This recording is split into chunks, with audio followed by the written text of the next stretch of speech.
ಬುಚ್ಚಿಬಾಬು ಅವರ ಡೈರೆಕ್ಷನ್ನಲ್ಲಿ ಬಂದಿರುವ ಹೊಸ ಸಿನಿಮಾ ಪೆದ್ದಿ. ಉಪ್ಪೆನ ತರಹದ ಬ್ಲಾಕ್ಬಸ್ಟರ್ ಸಿನಿಮಾ ಕೊಟ್ಟ ಮೇಲೆ ಅವರು ತಮ್ಮ ಎರಡನೇ ಚಿತ್ರದಲ್ಲೇ ರಾಮಚರಣ್ ಅವರಂತಹ ಪ್ಯಾನ್ ಇಂಡಿಯಾ ಸ್ಟಾರ್ ಜೊತೆ ಕೈಜೋಡಿಸಿದ್ದಾರೆ. ಈ ಸಿನಿಮಾದಲ್ಲಿ ಚರಣ್ ಅವರ ಜೊತೆಗೆ ಶಿವಣ್ಣ, ಜಾನ್ವಿ ಕಪೂರ್ ಮತ್ತು ದಿವ್ಯೇಂದು ಮುಖ್ಯ ಭೂಮಿಕೆಯಲ್ಲಿ ನಟಿಸಿದ್ದಾರೆ. ಹಾಗಾದರೆ ಈ ಸಿನಿಮಾ ಹೇಗಿದೆ? ಚಿತ್ರದಲ್ಲಿ ನಮಗೆ ಇಷ್ಟವಾಗಿದ್ದೇನು, ನಿರಾಸೆ ಮೂಡಿಸಿದ್ದೇನು ಅಂತ ಈ ವಿಡಿಯೋದಲ್ಲಿ ಡೀಟೇಲ್ ಆಗಿ ಮಾತನಾಡೋಣ.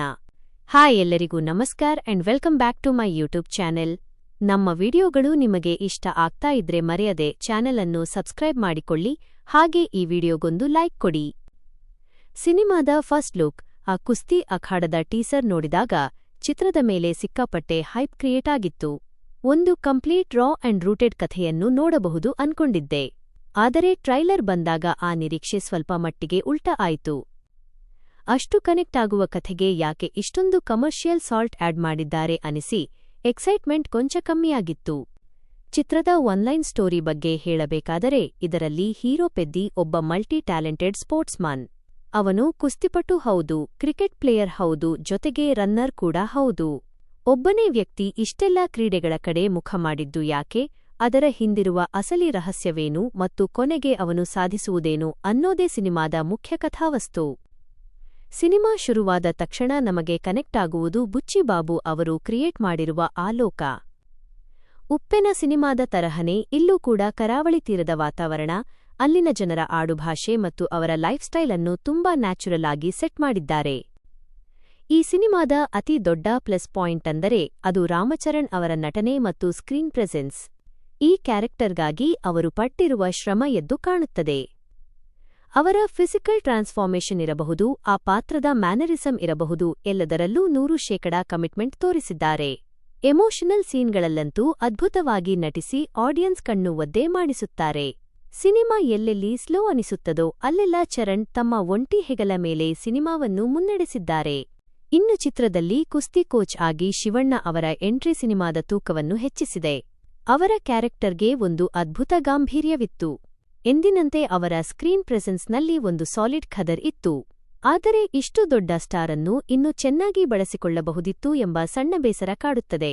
ಸಿನಿಮಾದಲ್ಲಿ ಬರುವ ಕ್ರಿಕೆಟ್ ಮತ್ತು ಕುಸ್ತಿಯ ಸೀನ್ಗಳು ಹಾಗೂ ಅದರ ಸುತ್ತಲಿರುವ ಎಮೋಷನ್ಸ್ ಪ್ರತಿಯೊಬ್ಬರಿಗೂ ಇಷ್ಟವಾಗುತ್ತವೆ. ಸಿಂಪಲ್ ಆಗಿದ್ದರೂ ಆಕ್ಷನ್ ಕೊರಿಯೋಗ್ರಫಿ ಚೆನ್ನಾಗಿ ಮೂಡಿಬಂದಿದೆ. ಚಿತ್ರದ ಫಸ್ಟ್ ಹಾಫ್ ತುಂಬಾ ಎಂಗೇಜಿಂಗ್ ಆಗಿದೆ. ಸಿನಿಮಾ ಎಲ್ಲೂ ಬೋರ್ ಹೊಡೆಯದೆ ಇಂಟರ್ವೆಲ್ ಬ್ಲಾಕ್ ತಲುಪುತ್ತದೆ. ಈ ಭಾಗದಲ್ಲಿ ಸ್ಕ್ರೀನ್ ಪ್ಲೇ ಮತ್ತು ಎಡಿಟಿಂಗ್ ಕರಾರುವಾಕಾಗಿದೆ. ಆರ್ ರಹಮಾನ್ ಅವರ ಮ್ಯೂಸಿಕ್ ವಿಚಾರಕ್ಕೆ ಬಂದರೆ ಚಿಕಿರಿ ಚಿಕಿರಿ ಮತ್ತು ಹಲೋ ಹಾಡುಗಳು ಥಿಯೇಟರ್ನಲ್ಲಿ ನೋಡಲು ಸಖತ್ ಕಲರ್ಫುಲ್ ಆಗಿವೆ. ಅದರಲ್ಲೂ ಚಿಕಿರಿ ಸಾಂಗ್ ಕೊರಿಯೋಗ್ರಫಿ ಮತ್ತು ಸಿನಿಮಾಟೋಗ್ರಫಿ ಬ್ಯೂಟಿಫುಲ್ ಆಗಿದೆ. ಬ್ಯಾಕ್ಗ್ರೌಂಡ್ ಸ್ಕೋರ್ ಡೀಸೆಂಟ್ ಆಗಿದೆ. ರೀಲ್ಸ್ ಮಾಡುವಂತಹ ಮಾಸ್ ಬಿಜಿಎಂ ಇಲ್ಲದಿದ್ದರೂ ಕಥೆಗೆ ತಕ್ಕ ಹಾಗೆ ಮೂಡಿಬಂದಿದೆ. ಕ್ಲೈಮ್ಯಾಕ್ಸ್ನಲ್ಲಿ ಕೊಟ್ಟಿರುವ ಮೆಸೇಜ್ ಸಖತ್ ಎಫೆಕ್ಟಿವ್ ಆಗಿದೆ. ಅದು ಖಂಡಿತ ಎಲ್ಲರಿಗೂ ಕನೆಕ್ಟ್ ಆಗುತ್ತದೆ. ಈಗ ಸಿನಿಮಾದಲ್ಲಿ ವರ್ಕ್ ಆಗದ ವಿಷಯಗಳ ಬಗ್ಗೆ ಮಾತನಾಡೋಣ.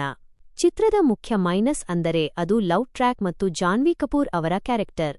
ದೇವರ ಸಿನಿಮಾದ ಪಾತ್ರವನ್ನೇ ಇಲ್ಲಿ ಕಾಪಿ ಪೇಸ್ಟ್ ಮಾಡಿದ ಹಾಗಿದೆ. ಪಾತ್ರದ ರೈಟಿಂಗ್ ತುಂಬಾ ವೀಕ್ ಆಗಿದೆ. ಸಿನಿಮಾವನ್ನು ಓವರ್ ಕಮರ್ಷಿಯಲ್ ಮಾಡಲು ಹೋಗಿ ಚೆನ್ನಾಗಿ ಹೋಗುತ್ತಿದ್ದ ರೂಟೆಡ್ ಕಥೆಗೆ ಈ ಲವ್ ಸ್ಟೋರಿ ಕೊಂಚ ಕಿರಿಕಿರಿ ಉಂಟುಮಾಡುತ್ತದೆ. ಇನ್ನು ಹಿಂದಿ ಮಾರ್ಕೆಟ್ ದೃಷ್ಟಿಯಲ್ಲಿಟ್ಟುಕೊಂಡು ದಿವ್ಯೇಂದು ಅವರಿಗೆ ಒಂದು ರೋಲ್ ಕೊಟ್ಟಿದ್ದಾರೆ ಅನ್ಸುತ್ತೆ, ಆದರೆ ಅದಕ್ಕೆ ಯಾವುದೇ ಪ್ರಾಮುಖ್ಯತೆ ಇಲ್ಲ. ಡೈರೆಕ್ಟರ್ ಬುಚ್ಚಿಬಾಬು ಅವರು ಕಥೆಯ ವಾತಾವರಣ ಸೃಷ್ಟಿಸುವುದರಲ್ಲಿ ಗೆದ್ದಿದ್ದರೂ ಸೆಕೆಂಡ್ ಹಾಫ್ನಲ್ಲಿ ಆಡಿಯನ್ಸ್ ಅನ್ನು ಹಿಡಿದಿಟ್ಟುಕೊಳ್ಳುವಲ್ಲಿ ಕೊಂಚ ಎಡವಿದ್ದಾರೆ. ದ್ವಿತೀಯಾರ್ಧದಲ್ಲಿ ಸಿನಿಮಾ ಗ್ರಾಫ್ ಕೆಳಗೆ ಇಳಿಯುತ್ತದೆ ಮತ್ತು ಕಥೆ ತುಂಬಾನೇ ಪ್ರಿಡಿಕ್ಟಬಲ್ ಆಗುತ್ತದೆ. ಅನಗತ್ಯವಾದ ಕಾಮಿಡಿ ಮತ್ತು ಡಬಲ್ ಮೀನಿಂಗ್ ಡೈಲಾಗ್ಗಳು ಕಥೆಯ ಗಾಂಭೀರ್ಯವನ್ನು ಕಮ್ಮಿ ಮಾಡುತ್ತವೆ. ಇಷ್ಟು ಸ್ಟ್ರಾಂಗ್ ಸ್ಟೋರಿ ಇರುವಾಗ ಇಂತಹ ಕಮರ್ಷಿಯಲ್ ಎಲಿಮೆಂಟ್ಸ್ ಬೇಕಿರಲಿಲ್ಲ. ಎಲ್ಲಕ್ಕಿಂತ ಮುಖ್ಯವಾಗಿ ಸಿನಿಮಾದ ರನ್ ಟೈಮ್ ದೊಡ್ಡ ಮೈನಸ್ ಪಾಯಿಂಟ್. 3 ಗಂಟೆಗಿಂತ ಹೆಚ್ಚಿರುವ ಈ ಸಿನಿಮಾದಲ್ಲಿ ಆರಾಮಾಗಿ 30ರಿಂದ 45 ನಿಮಿಷಗಳ ಟ್ರಿಮ್ ಮಾಡಬಹುದಿತ್ತು. ಹಾಗಿದ್ದಿದ್ದರೆ ಸಿನಿಮಾ ಇನ್ನೂ ಸಾಲಿಡ್ ಆಗಿ ಇರುತ್ತಿತ್ತು. ಫೈನಲ್ ಆಗಿ ಹೇಳಬೇಕಾದರೆ ಪೆದ್ದಿ ಒಂದು ಒನ್ ಟೈಮ್ ವಾಚ್ ಸಿನಿಮಾ. ಚಿತ್ರದ ಬಗ್ಗೆ ಒಂದು ಮಿಕ್ಸೆಡ್ ಫೀಲಿಂಗ್ ಇದೆ.